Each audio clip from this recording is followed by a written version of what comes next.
ഭാരതത്തിന്റെ ആണവ രഹസ്യങ്ങൾ പാകിസ്ഥാന് കൈമാറാൻ അന്ന് പ്രധാനമന്ത്രി ഇന്ദിരാഗാന്ധിയുടെ തീരുമാനമാണ് ഈ വീണ്ടും വിവാദത്തിലായിരിക്കുന്നത്. ഓപ്പറേഷൻ സിന്ദൂറിന്റെ പശ്ചാത്തലത്തിൽ പഴയ വിവാദം വീണ്ടും ചർച്ചയാവുന്ന ഒരു സാഹചര്യമുണ്ടല്ലോ ഇപ്പോൾ.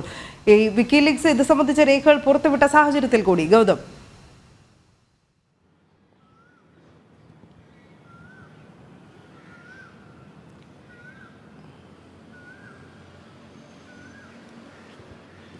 ഇത് വളരെ മുൻപ് ഈ വിവാദം രൂപപ്പെട്ടതാണ്. 2013 ഈ UPA സർക്കാരിൻ്റെ ഭരണകാലത്തൊക്കെ ഇത് സംബന്ധിച്ചുള്ള വാർത്തകൾ ധാരാളമായി വന്നിരുന്നു.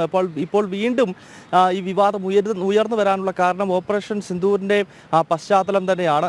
പ്രത്യേകിച്ച് ഈ രണ്ട് ആണവ രാജ്യങ്ങൾ തമ്മിലുള്ള സംഘർഷമാണ് നടന്നത് എന്നത് മാത്രമല്ല, ഈ അണുവായുധം പ്രയോഗിക്കും എന്നൊക്കെയുള്ള ചില ഭീഷണികൾ പാകിസ്ഥാൻ ഉയർത്തുകയും ഭാരതം ഈ ഭീഷണിക്ക് പകരമായി പാകിസ്ഥാന്റെ ആണവ കേന്ദ്രങ്ങൾക്ക് തൊട്ടടുത്ത് മിസൈലുകൾ പതിപ്പിക്കുകയും ഒക്കെ ചെയ്തു എന്ന സ്ഥിരീകരിക്കാത്ത റിപ്പോർട്ടുകൾ വന്നു. ഇതേ തുടർന്നാണ് ഇപ്പോൾ ഈ പഴയ വിവാദം വീണ്ടും ഉയർന്നു വരുന്നത്. 1974 ഭാരതം ആദ്യമായി സ്മൈലിംഗ് ബുദ്ധ എന്ന പേരിൽ അണുപരീക്ഷണം നടത്തുന്നത്. പിന്നീട് 98 അടൽ ബിഹാരി വാജ്പേയി സർക്കാരിൻ്റെ കാലത്ത് വിശാലമായ രീതിയിൽ പൊക്രാനിൽ നമ്മൾ ഓപ്പറേഷൻ ശക്തി എന്ന പേരിൽ വലിയ തോതിലുള്ള അണുപരീക്ഷണം നടത്തി.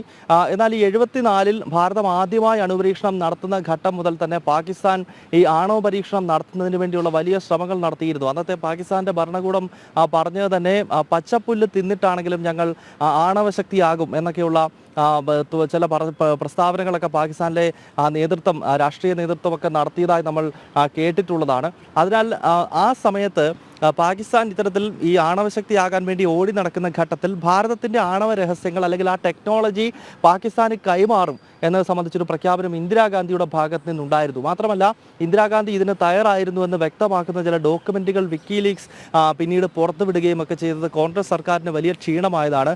ആ ഡോക്യുമെന്റും അതോടൊപ്പം തന്നെ അന്നത്തെ വിക്കിലീക്സിന്റെ റിപ്പോർട്ടും ഇന്ദിരാഗാന്ധി ഇത്തരത്തിൽ ഈ ടെക്നോളജി പാകിസ്ഥാന് വേണമെങ്കിൽ നൽകാമെന്ന് പറയുന്നതിൻ്റെ പ്രസ്താവന പാർലമെന്റിൽ നടത്തി എന്നതിൻ്റെ ചില രേഖകളുമൊക്കെയാണ് ഇപ്പോൾ വീണ്ടും ഉയർന്നു വരുന്നത്. കാരണം BJPയും കോൺഗ്രസും തമ്മിൽ നിലവിൽ ഈ ഓപ്പറേഷൻ സിന്ദൂരിൻ്റെ പേരിൽ രാഷ്ട്രീയമായ ചില ഏറ്റുമുട്ടലുകൾ നടക്കുന്നുണ്ട്. ഓപ്പറേഷൻ സിന്ദൂർ നടക്കുന്ന സമയത്തൊക്കെ പ്രതിപക്ഷം പൂർണ്ണമായ പിന്തുണ സർക്കാരിന് നൽകുന്നുണ്ടായിരുന്നെങ്കിൽ പോലും പിന്നീട് അത് രാഷ്ട്രീയമായി വ്യത്യസ്തമായ അഭിപ്രായങ്ങൾ ഉയരുകയും സൈന്യത്തെ അവമാനിച്ചുകൊണ്ട് ചില കോൺഗ്രസ് നേതാക്കൾ രംഗത്തെത്തുകയും ഒക്കെ ചെയ്തതോടുകൂടി ഇത് വീണ്ടും ഒരു രാഷ്ട്രീയ വിഷയമായി രാജ്യത്ത് ഉയർന്നു വരുന്നതിനിടെ ാണ് ഇപ്പോൾ ഭാരതത്തിന്റെ സുപ്രധാനമായ ആണവ രഹസ്യങ്ങൾ അത് വേണമെങ്കിൽ പാകിസ്ഥാന് നൽകാം എന്ന് ഇന്ദിരാഗാന്ധി പറഞ്ഞതിന്റെ രേഖകൾ ഉൾപ്പെടെ ഇപ്പോൾ വീണ്ടും പൊന്തി വരുന്നത്. അനു.